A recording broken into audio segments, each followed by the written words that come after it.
আমি নিলাম না। 7 দিন পরে গবেষণা করে আমি আর খুঁজে পাই না। সন্ত্রাস কাক বানাবো আমি কর। 7 দিন পরে ওনার সাথে দেখা, হুজুর পারছেন? কম না, আমার পক্ষে সম্ভব না। কয় আপনারা পারবেন না আমি জানি, খালি পরের বাড়ি খাওয়া জানে। কম আপনি কন? কয় হ্যাঁ আমি বলবো। কম বলেন। তো বললো যে 1 নম্বর সন্ত্রাস হলো ডাক্তার। কারণ ডাক্তারের কাছে যাবেন, কোথায় আমার মাথা ধরছে, যাওয়ার সাথে সাথে বলবে যে পায়খানা পরীক্ষা করা লাগবে, বিরাট পরীক্ষা করা লাগবে। হ্যাঁ এই তো করে ডাক্তার। হুজুরের সাথে বিয়ে দিবেন, ওর 8,000 10,000 টাকা বেতন। বউ বলবে যে আমার মাথা ধরছে, ঘুমোতে পারতেছি না। আয় সুরা ফাতেহা পড়িয়া ফু দিবে, আর একটু পানি ভরে দিবে, মাথা ভালো হয়ে যায়। সুবহানাল্লাহ কর। আর ইঞ্জিনিয়ার 50,000 30,000 টাকা বেতন পায়, আর 1.5 লক্ষ টাকা ঘুষ আছে। ইঞ্জিনিয়ার বউ কাজ আমার মাথা ধরছে, ও বলবে ডাক্তারে ফোন দিবে, হ্যালো ডাক্তার সাহেব, কৌ আমার বোর সারা রাত ঘুমোতে পারে না, কারণ সাংঘাতিক বেদি মারা দেওয়া হয়েছে, তাড়াতাড়ি এসে ডাক্তারের কাছে যাবে। ডাক্তার পায়খানা পরীক্ষা করবে, পেশাব পরীক্ষা করবে, ব্লাড পরীক্ষা করবে, যা যা পরীক্ষা করা দরকার করবে, আবার 100 করবে বরাবর। 4-5টা মানে পরীক্ষা নিরীক্ষা করে টাকা তুলছে, বেতন মানে বিল তুলছে 8,000। 1,000 টাকা ওর ফি, আর 2,000 টাকা গেল হলো ওষুধের দাম। কত গেল? 11,000। কথা কয় না। আর হুজুরেরও যে 30,000-এর মধ্যে 11,000 গেল, আর হইলো 19,000। আমার ছেলের যদি হয় আবার ওখানে 3,000 খরচ করেন, মেয়ের যদি হয় 3,000 খরচ করেন, বাতিই থাকে না। আর হুজুরের হাতে মেয়ে বিয়ে দিচ্ছেন, 1 ফুট কাম হয়ে গেছে। সুবহানাল্লাহ কর। দেখেন কোনে কার টাকা কোনে যায়, জলের মানে সলের টাকা জলে যায়। কথা বুঝে না রে। এজন্য আলেমের শ্বশুর হন, আলেমের সাথে মেয়ে বিয়ে দেন, দুনিয়াও শান্তি পাবেন, কিয়ামতের ময়দানে ওই আলেমের খাতিরে আল্লাহ নাজাত দিয়ে দিবে। জোরে কোন সুবহানাল্লাহ। কও বাদ দেখা ঠিক সুবহানাল্লাহ, তো জোরে কোন। আলেমের দেখতে পারো না। হ্যাঁ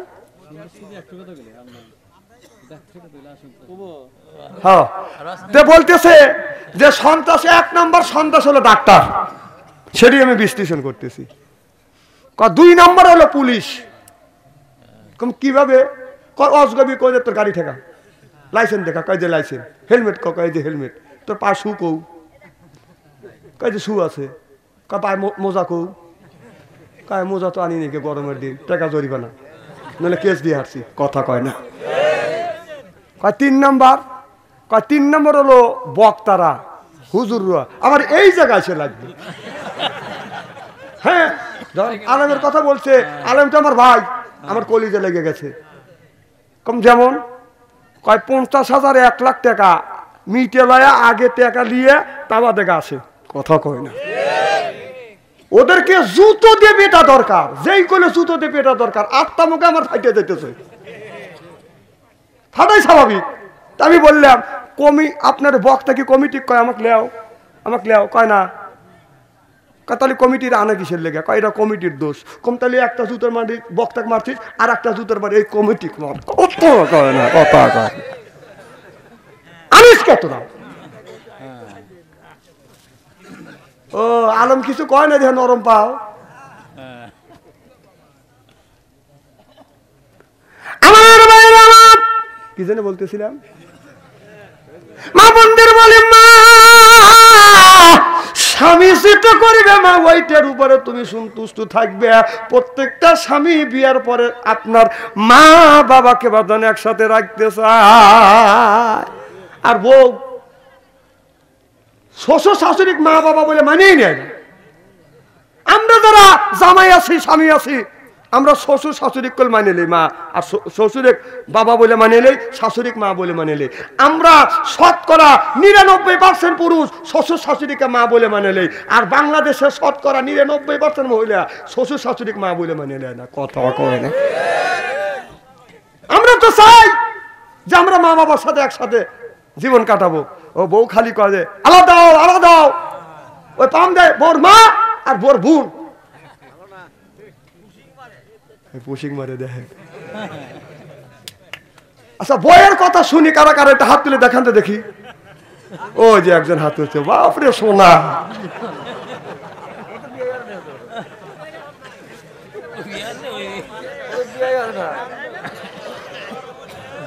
শোনেন মা বোনদের বলে, মা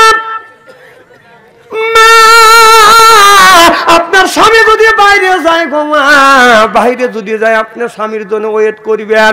আপনার স্বামী যতক্ষণ পর্যন্ত না আসবেন এতক্ষণ পর্যন্ত স্বামীর জন্য যদি ওয়েট করেন, আপনি যদি কোরআন তেলাওয়াত করেন অথবা নফল নামাজ পড়েন, আপনি যদি মারা যান মা, আল্লাহ আপনাকে বিনা হিসেবে জান্নাত দিবে। কিয়ামতের ময়দানে আল্লাহ ওই বান্দাকে বলবে, বান্দারে তোমার বিবি তোমার কাছে কেমন ছিল? বান্দা বলবে, আল্লাহ আমি যখন বাইরে যাইতাম আমার বিবি আমাকে রেখে খাবার খাইতো না, যতক্ষণ পর্যন্ত বাড়িতে না আসতাম আমার বিবি বিছানা ঘুমোতে যাইতো না, আমার বিবি আমার জন্য ওয়েট করতো, আমার জন্য অপেক্ষা করতো, এসে দেখতাম কোরআন তেলাওয়াত করতো, আমার বিবি নফল নামাজ পড়তো, আমার জন্য অপেক্ষা করতো। আল্লাহ বলবে, রে বান্দা তোমার বান্দির কেনে আঙুল ধরো, ধরিয়ে বিবিকে হাত ধরে নিয়ে একই জান্নাতে প্রবেশ করো। আর সার্টিফিকেট লাগবে না, স্বামীর এক সাক্ষীতেই আল্লাহ ওই মহিলাকে জান্নাত দিয়ে দিবে। আমার ভাইয়ের আমার স্বামী যখন বাইরে গেছে, বাইরের থেকে যখন আসবে, স্বামী যখন আসবে, স্বামীর পাশে যাইয়া আপনি দাঁড়াবেন, সালাম দিবেন, আসসালামু আলাইকুম। ও আমার স্বামী আমার সালাম নেন। সুবহানাল্লাহ।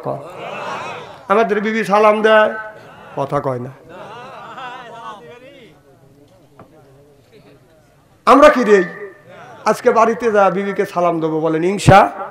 বিবিকে যা সালাম দেবো, আসসালামু আলাইকুম, আমার বিবি আমার সালাম লাও। বিবি লাখে কাপড়লে হাসবে আর বলবে ডং করা জায়গা হইতেছে না। অজগবি সালাম দিলে হাসবে না? আমরা সালাম দেই না, আমার বউরা আমার সালাম দেয়। হ্যাঁ, অভ্যেস করা লাগবে।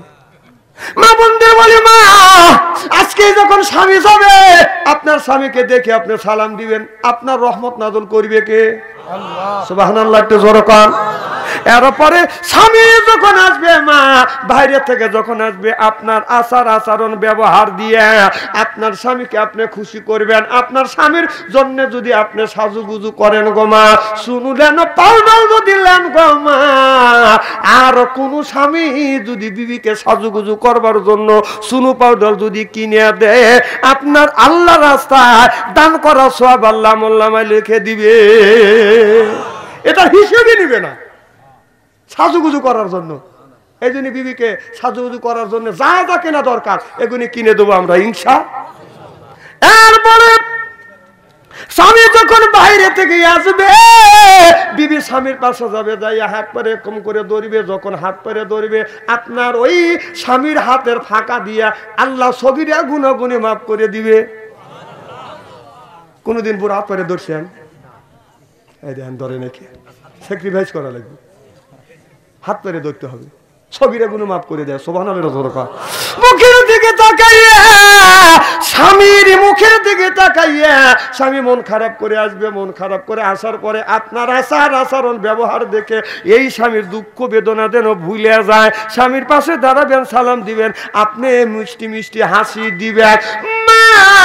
আপনার হাসি দেখে, আপনার মুখ থেকে হাসি দেখে স্বামী যদি দুইটা দাঁত দেখে, দুইটা নফল হজের সওয়াব আল্লাহ আমলনামায় লিখে দিবে। যদি চারটে দেখে, চারটে নফল নামাজের সওয়াব আল্লাহ, চারটে নফল হজের সওয়াব আমলনামায় লিখে দিবে। হাদিস শরীফের মধ্যে আছে, স্বামী যদি বিবির হাসির থেকে বাঁধানা 6টা দাঁত দেখে, 6টা নফল হজের সওয়াব আল্লাহ আমলনামায় লিখে দিবে।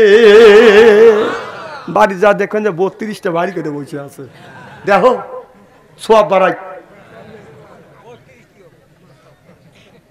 এই ওয়াজ করছে, এক বুড়া মানুষ করতেছে, হুজুর আমার দাঁত তো দাঁত নেই, এখন কি করবো?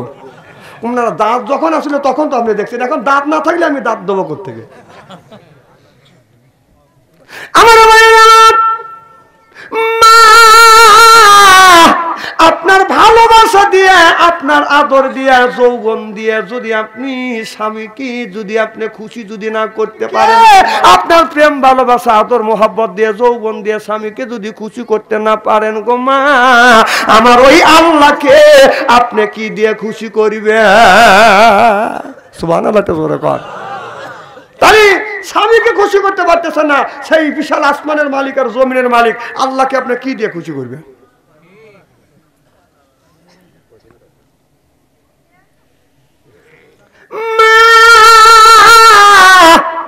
স্বামী যখন আসবে মা, স্বামী আপনার কি করবেন? ওই স্বামীকে সুন্দর করে অজু দেয়া দিবেন। সুবহানাল্লাহ। মা ফাতেমা নিজে হযরত আলীকে অজু বানা দিছে। একদিন হযরত আলী বসে আছে, মা ফাতেমা আলীকে বলে, স্বামী গো আপনার পা দুইটা টান করে দাও। এবার আমার হযরত আলীকে যখন বললেন, হযরত আলী পা দুইটা টান করে দিল। ফাতেমা বলল, স্বামী রে বহুদিন জীবনে আমার মাথার চুল দিয়ে আপনার পাটা মোছা দিছি, আপনার দুইটা পা টান করে দেন, মাথার চুল দিয়ে পাটা আমি মোছা দে। এবার হযরত আলী পা টান করছে, মা ফাতেমা মাথার চুল দিয়ে যেই নারীটা জান্নাতের সর্দারিনী, সেই নারী নিজের মাথার চুল দিয়ে স্বামীর পাটা মোছা দিছে। সুবহানাল্লাহ। পুরুষ খালি মিষ্টি মিষ্টি হাসতেছে, কাম হয়ে গেছে, বাজ্যাই খালি পা টান করে দিবেন, দে মোছা দে।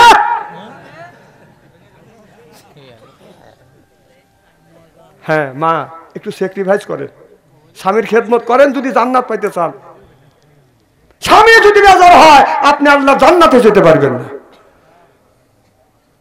আমার ভাইয়ের, আমার ফাতেমা জান্নাতের সর্দারিনী হইয়া আপনার স্বামী নিজের মাথার চুল দিয়ে স্বামীর পাতা বাদান মুছা দিছে। মোছা দেওয়ার পরে আপনার চোখের পানি যখন পড়ছে, কাঁদতেছে, এক ফোঁটা পানি হযরত আলীর পায়ে পড়ছে। আলী বলে, বিবি রে কেন তুমি কান্দো? আলী বলে, বিবি রে কেন কান্দো? মা ফাতেমা বলতেছে, স্বামী আমার বাবা মারা গেছে, 6 মাস পরে আমি মারা যাব, বাবা বলে গিয়েছে মক্কার মধ্যে কেউ মরে না, সর্বপ্রথম কবরে আমার বাবার সাথে আমার দেখা হবে। স্বামী আমি যদি মারা যাই, রাতের বেলায় আপনি আমার জানাজা করবেন, অল্প মানুষ দিয়ে আমার জানাজা নামাজটা পড়াইবেন, বেশি মানুষ দিয়ে আমার জানাজা নামাজ পড়াইবেন না। কারণ মানুষে আপনার ওই কাফনের কাপড় দিয়ে যখন ব্যান্ডেজ করা হয়, আপনার শরীরটা আপনার টাইট হয়ে যায়, তাহলে বোঝা যাবে কতটুকুন ফাতেমা লম্বা ছিল, কতটুকুন চওড়া ছিল। পরপুরুষ যদি দেখে আমি আল্লাহর কাছে গুনাহগার হয়ে যাব। অন্ধকার রাত্রিতে আপনি আমাকে কবরের মধ্যে শোয়াইবেন, অন্ধকার রাত্রিতে কেউ যেন না দেখে। সুবহানাল্লাহ কর। আর আমার তো বাতি লাগালে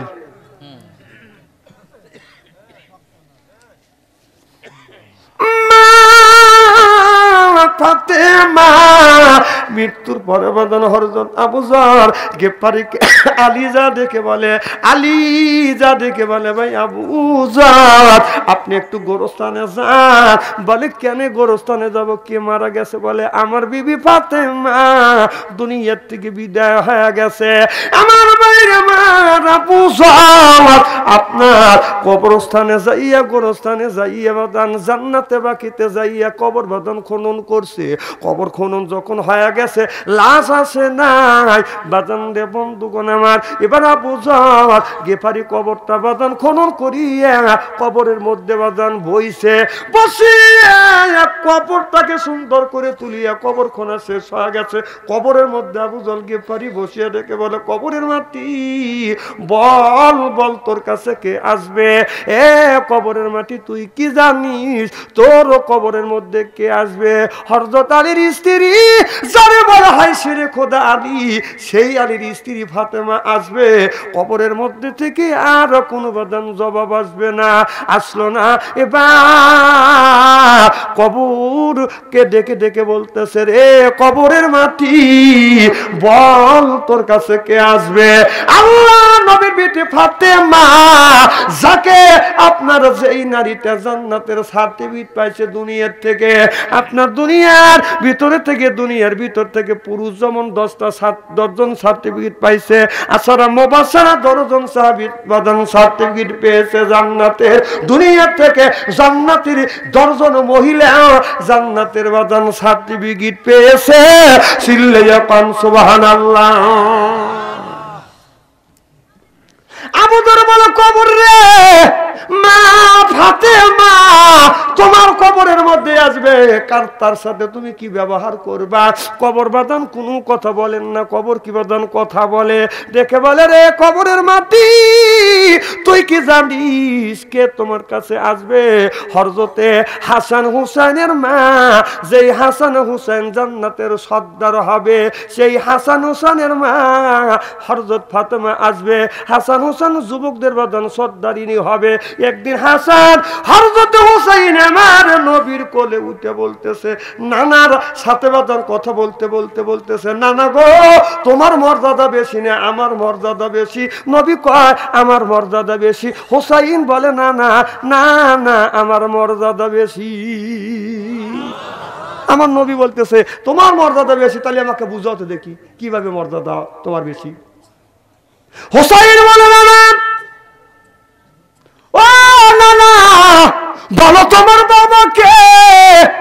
আমার নবী বললেন, আমার বাবা হলো আব্দুল্লাহ। বলে, তোমার আব্বা আব্দুল্লাহ, তোমার বাবা আব্দুল্লাহকে কয়জন চেনে? তুমি কি জানো আমার বাবার নাম কি? আমার বাবার নাম হযরত আলী আসাদুল্লাহিল গালি। দুনিয়ার থেকে জান্নাতের সার্টিফিকেট পাইছে হলো আমার বাবা। আল্লাহ আমার নানা বলেছে, আনা মাদিনাতুল ইলমি আলিমুম বাবুহা। আমার নবী বলেছে, আমার নবী, আমার নানা হলো ইলমের শহর, আলী হলো তার দরজা। চিল্লাইয়া কোন সুবহানাল্লাহ। ও নানা, তাহলে তোমার বাবা আমারও বাবা, তোমার বাবা আব্দুল্লাহ আর আমার বাবা হলো হযরত আলী। বলো নানা, মর্যাদার দিকে কে বড়? কয়, তোমার বাবা আমার বাবার চাইতে শত শত গুণে বড়। নবী বললেন, হুসাইন বললেন, না না, তোমার মাকে, তোমার মাকে? আমার নবী বললেন, আমার মা হলো আমেনা। ও, তোমার মা আমেনা? তাই আপনি কি জানেন না আমার মাকে? আমার নবী কয়, বলো। হোসেন বলে, না না, আমার মা খাতুনে জান্নাত, আমার মা খাতুনে জান্নাত, আমার মা ফাতেমা হলো খাতুনে জান্নাত। এই ফাতেমা দুনিয়ার থেকে জান্নাতের সার্টিফিকেট পেয়েছে। ও না না, এই দিক থেকে আমার মর্যাদা বেশি না আপনার মর্যাদা বেশি? আপনার মায়ের দাম বেশি না আমার মায়ের দাম বেশি? নবী বলেন, আমার মায়ের চাইতে তোমার মায়ের দাম শত শত গুণ বেশি। সুবহানাল্লাহ। আমার নবী আর কি আছে? হুসাইন বলে, না না, বলো না না, তোমার নানা, তোমার নানিকে? বলে, আমার নানি হলো মদিনের একটা মহিলা। বলে, তোমার নানিকে কয়জন চেনে? কয়, আমার নানিকে কেউ চেনে না। এবার হুসাইন ডেকে ডেকে বলতেছে, না না, তুমি কি আমার নানিকে চেনো? আমার নানি হলো, আমার নানিকে স্বয়ং আমার আল্লাহ সালাম দিয়েছে, আমার নানি খাদিজাতুল কুবরা। চিল্লাইয়া কোন সুবহানাল্লাহ। বলো না না, নানির দিক থেকে তুমি বড় না আমি বড়? আমার নবী বললেন, হুসাইন, নানির দিক থেকে তোমার নানি শত শত গুণে বড়। সুবহানাল্লাহ। এবার বলে, না না, তোমার নানাকে? সুবহানাল্লাহ। বলে, আমার নানা হলো মদিনার একজন ব্যক্তি, নাম হলো ওহাব জহুরি। বলে, নানা গো, তোমার নানাকে কয়জন চেনে? আর তুমি কি জানো আমার নানাকে? আমার নবী বলো। বলে, আমার নানা হলো রাহমাতাল লিল আলামিন, খাতামুন খাতামুন নবীন সাইয়্যিদুল মুরসালিন আমার নানা সব উম্মতকে সাফায়াত করে করে আমার নানা জান্নাতে নিবে। ও নানা তুমি বলো নানার দিক থেকে কার মর্যাদা বড়? হযরত হুসাইন যখন বললেন, আমার নবী বললেন নানার দিক থেকে আমার চাইতে তোমার মর্যাদা শত শত গুণ বড়। সুবহানাল্লাহ বললেন না? এবার নবী বলে হুসাইন যা কিছু করছো যত মর্যাদা তোমার বেশি হয়েছে আমার থাকেই। সুবহানাল্লাহ। হুসাইন কয় নানা আমার ওয়াজ বাড়া দিলে। ও নানা তোমার যে নানা আছে তোমার নানার কি গুণ আছে? আমার নানার গুণ আছে। নানার থেকে নানি, নানার থেকে মা, নানার থেকে বাবা, নানার থেকে আমি। সুবহানাল্লাহ।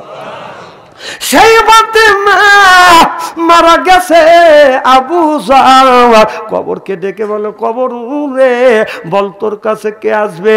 আল্লাহ নবীর বিটি ফাতেমা খবরদার তার সাথে তুমি দুর্ব্যবহার করো না। আবু জার বলে আমি এই কথা বলার সাথে সাথে কবরের মধ্যে থেকে মানুষের কণ্ঠর মতো আওয়াজ বের হয় আসলে না। কবরের মধ্যে থেকে বলতেছে আবু জার আলীর স্ত্রী ফাতেমাকে চিনি না, হযরত ফাতেমাকে চিনি না, হাসান হোসেনের মা ফাতেমাকে চিনি না। আমল যদি ভালো হয় আমি মাটি জান্নাতের পরিণত করে রাখবো, আমল যদি খারাপ হয় আমি এক দিকের মাটি আর এক দিকে যাবো, আর এক দিকের মাটি আর এক দিকে যাবো, চিরজন্মের মতো হাড় মাংস মাটির সাথে মিশিয়ে ফেলবো। আবু জার যখন শুনছে কলিজার মধ্যে বাদান কবরের ভয়টা ঢুকে গেছে। আবু জার ওখান থেকে চিৎকার মেরে কবর থেকে উঠিয়া একদিকে চলে গেছে। হযরত আলী মা ফাতেমার লাশ লিয়া বাদান গোরস্থানে এসে দেখে কবর কমপ্লিট কিন্তু মানুষ নাই। আবু জার বলে ডাকে রে আবু জার, নাই নাই আবু জার নাই। হযরত আলী কবরের মধ্যে নামিয়া মা ফাতেমাকে কবরের মধ্যে রাখলেন, আর রাখিয়া এরপরে মাটি দিয়া কমপ্লিট করিয়া অন্যদিকে তাকাইয়া আবার কবরের দিকে তাকা দেখে মা ফাতেমার কবর নাই। মুহূর্তের মধ্যে হাওয়া হয়ে গেছে, গায়েব হয়ে গেছে। জোরে কোন সুবহানাল্লাহ। এবার আলী মা ফাতেমার মাত্র কবর দিলেন, নতুন কবর তো খুঁজে পায় না। বলে আল্লাহ আমার বিবির কবরটা কই? নাই নাই আমার বিবির কবরটা নাই। কে যেন আওয়াজ দিয়ে জানিয়ে দেয় আলী কান্দিস না, তোমার বিবি খুঁজো না, জীবন বড় তোমার বিবি ফাতেমা এইরকম পর্দা করে রাখছে। মৃত্যুর পরে কবরটা লম্বা হবে, এতটুকু এত লম্বা হবে, এইটা মানুষ দেখবে আলোচনা করবে। যেই ফাতেমা জীবন ভরা পর্দায় রাখছে আমি তার কবরটাও পর্দা করিয়া দিলে।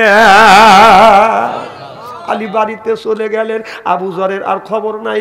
মাঝে মধ্যে আবু জারের বাড়িতে তালাশ করে, আবু জার কই? নাই নাই আবু জার নাই। আপনার 2 বছর পর হযরত আলী রাস্তা দিয়ে যাচ্ছে, দেখে আপনার মাথার চুল উস্কো খুস্কো বাদান, আপনার গায়ে তেমন ভালো কাপড় নাই, সেরা জুব্বা গায়ে দিয়ে গেছে, জায়গায় জায়গায় বাদান জুব্বাটা বাদান সেরা, কিন্তু ছোট ছোট বাচ্চারা আপনার পাথর মারতেছে, গায়ে লাগতেছে রক্ত বাদান, আপনার চামড়া ফেটে যাচ্ছে, রক্তগুনি টাচ টাচ করে জমিনে পড়ছে। যখন আপনার পাথর মারতেছে যুবক, আপনার যুবক ছোট ছোট বাচ্চারা পাথর মারে, তখন ওই পাগল আল্লাহ আল্লাহ বলে, আল্লাহ আমাকে মারতেছে, তারপরে আহাওয়া করতেছে না, আল্লাহু আকবার বলে। যখন পাথর মারে আল্লাহু আকবার কয়। হযরত আলী পাগলের গায়ে পাথর মারা দেখে আগা যা দেখে, এ যুবকেরা কার গায়ে পাথর মারো? যুবকেরা বলে পাথর মারতেছে একটা পাগলের গায়ে। যখন হযরত আলী ওই বাচ্চাদেরকে বলল, বাচ্চারে এই পাগলকে মারো না, পাগল তো তোমাদের মতো মানুষ, ও যদি ভালো থাকতো ওই তো কারুর বাবা হইতো, কারুর বাবা হইতো, তুমি এই পাগলের গায়ে পাথর মারো না। ছোট বাচ্চারা বাদান চলে গেলেন। এবার পাগলের কাছে যা দেখে পাগল আর কেউ নয়, পাগলটা হলো হযরত আবু জার গিফারি। হযরত আলী যাইয়া আবু জারকে ধরা ধরে কাঁদে, আবু জার রে সেই তো আমার বিবির কবর খনন করিয়া তুমি চলে গেছো রো ভাই। হে আবু জার, তাই 2টা বছর হয়ে গেছে আমি তোমার তালাশ করতেছি, তোমার পাই না।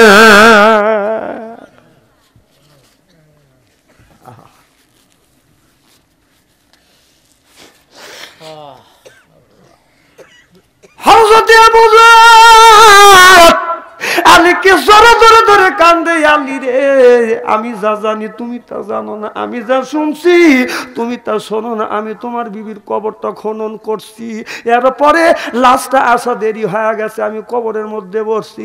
কবরকে বলছি, কবর রে বলো তোমার কাছে কি আসবে? হযরত আলীর স্ত্রী, যাকে ছেড়ে খোদা বলা হয়, আল্লাহর বাগ তার বিবির সাথে দুর্ব্যবহার করে না। কবর কিছু বলে না, আবার বলছে কবরের মাটি তোমার কাছে কি আসবে? নবীর বিটি ফাতেমা, খবরদার তার সাথে কোনো বেদবি করো না। কবর কিছু বলে না, আবার বলছে কবর রে তোমার কাছে কি আসবে? হাসান হোসেনের মা, খবরদার তার সাথে দুর্ব্যবহার করো না।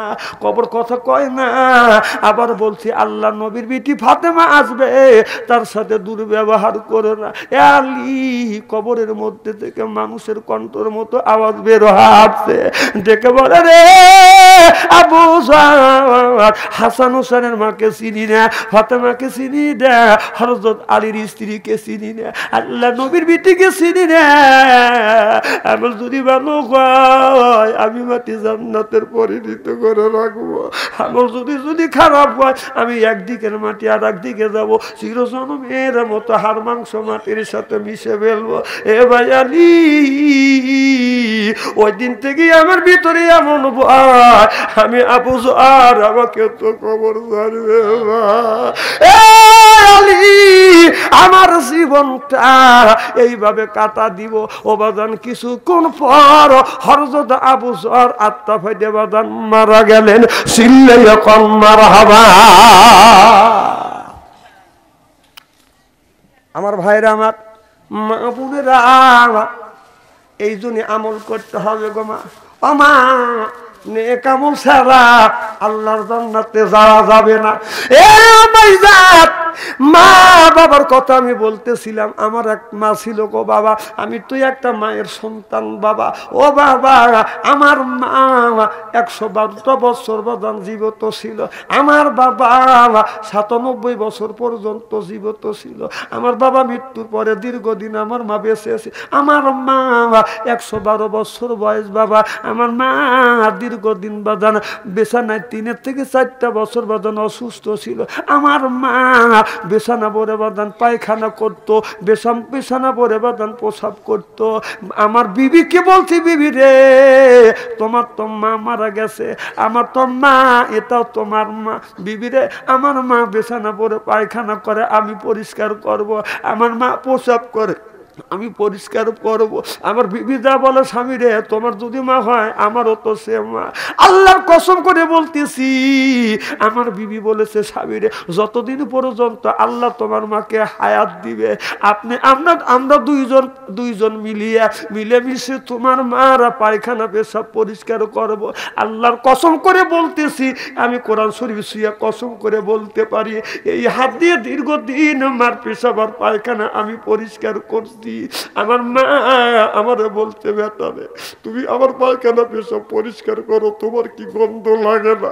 আমি বলছি, মা আমি যখন ছোট্ট ছিলাম মা, তোমার কলবরে পেশাব করছি, পায়খানা করে দিছি, তোমার কি গন্ধ লাগে না? মা বলে, বেটারে আমি মা, তুমি মা না। আমি বললাম, মা তুমি যদি মা হিসাবে যদি দায়িত্ব পালন করতে পারো, আল্লাহ তো আমার উপরে অর্পণ করে দিয়েছে। অকদা রব্বকা, হে বান্দা আমার দাসত্ব করো, আল্লাহ তাআবুদু আমার গোলামি করো, ইল্লা ইয়াহু আমার বন্দেগী করো, ওয়াবিল ওয়ালিদাইনি ইহসানা। আল্লাহ বলে, বান্দারে আমার ইবাদত আর বন্দেগী করবার পর তোমার নৈতিক দায়িত্ব হলো মা বাবার খেদমত করা। জোরে কোন সুবহানাল্লাহ।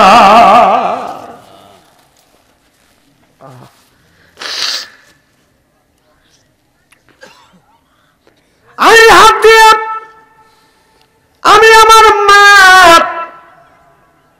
পায়খানা বাদন পরিষ্কার করছি, প্রসাবটা বাদন পরিষ্কার করছি। আমার ভাইরে আমার গোসল পর্যন্ত করা দিছি, হাত দিয়ে আমার মা খাবার খাইতে পারে নাই। আল্লাহ কসম করে বলতেছি, আমার মাকে এই হাত দিয়ে মার মুখে আমি খাবার পর্যন্ত তুলে দিছি। আমার মা আসরের সময় বাদান মারা যাবে, আমার মা আমাকে বললো, বেটা তুমি আসর নামাজ পড়ছো? আমি বলছি মা আমি আসর নামাজ পড়ছি। বেটা তুমি আজকে মাহফিলে কই যাবে? একদিন আমার মাহফিল ছিল পাবনা। আমি বললাম ওগো মা আমি পাবনা মাহফিলে যাব। আমার মা বললো, বেটা আমাকে একটু বুকে লাও। আমি আমার মাকে কোলে নিলাম, বুকের সাথে লাগাইলাম। আমার মা আমার মুখের দিকে তাকাইয়া বাদাম চোখের পানি ছেড়ে দিয়ে কান্দে। আমি বললাম ওগো মা কেন তুমি কান্দো? মা বলে, বেটা রে আমি তোমার মা, একটু পরে তোমাকে এতিম বানাইয়া যাও। আমার মা মারা যাবে আমি জানি না। আমার মা আমার দাড়ি ধরে চুমা দিয়া বলে, বেটা রে আমি তোমার মা তেমন আমল করি নাই বেটা, আমি নিজে দেখছি আমার মা তাহাজ্জুদ নামাজ কাজা করে নাই। মা বলে, বেটা রে আমি তো তেমন আমল করতে পারি নাই বেটা, তোমাদের কাছে শুনছি কবর নাকি কাউরে খাতের করবে না, একটা করে সিবি মারিবে। বেটা আমি তোমার মা যত কিছু সম্পদ বানাইছি সব সম্পদ রাখছি, খালি হাতে চলে যাবো। আমার বড় ভয় বাবা, তুমি প্রত্যেক দিন আমার কবরের পাশে দাঁড়াবে, আমার যদি দোয়া করবে কিনা বেটা তুমি কথা দাও। আমি বললাম আমি কথা দিলাম মা, তুমি যদি মারা যাও গো মা, আমি কথা দিলাম প্রত্যেক দিন তোমার কবরের পাশে যে আমি তোমার জন্য দোয়া করব। আল্লাহর কসম করে বলতেছি অবাদান মা যখন ছিল আমি গভীর রজনীতে বাড়িতে গেছি, যা দেখছি বাড়ির সব মানুষ বাদান ঘুমাইছে। মার ঘরে দরজার কাছে গেছি, দরজা বাদান খুলে গেছে, যা দেখি মা দুঃখিনী বাদান ঘুমায় নাই। গতকালকেও তো আমি বাদান বাড়িতে গেছি রাত 2:30টার সময়, যাইয়া দেখি বাড়ির সব মানুষ বাদান ঘুমাইতেছে। ও বাদান বাড়িতে আমি যখন গেছি দেখি সব মানুষ ঘুমাইছে। বিবি দরজা খুলে দিল, আমি ঘরের মধ্যে ঢুকলাম। আমি মনে মনে চিন্তা করলাম আজকে যদি মা থাকতো মা আমার জন্য দোয়া করতো। আমি মার সাথে কথা বলতাম, আমার চোখে আর ঘুম আসলো না। আমি দৌড়ে আমার কবরের পাশে গেলাম, রাত্রিতে সালাম দিলাম, মার কবরে জিয়ারত করে আল্লাহর কাছে বললাম, আল্লাহ আমার মাকে মাফ করে দিও, আজকে আমার আল্লাহ বাড়িতে মাকে মা বলে ডাকতে পারলাম না।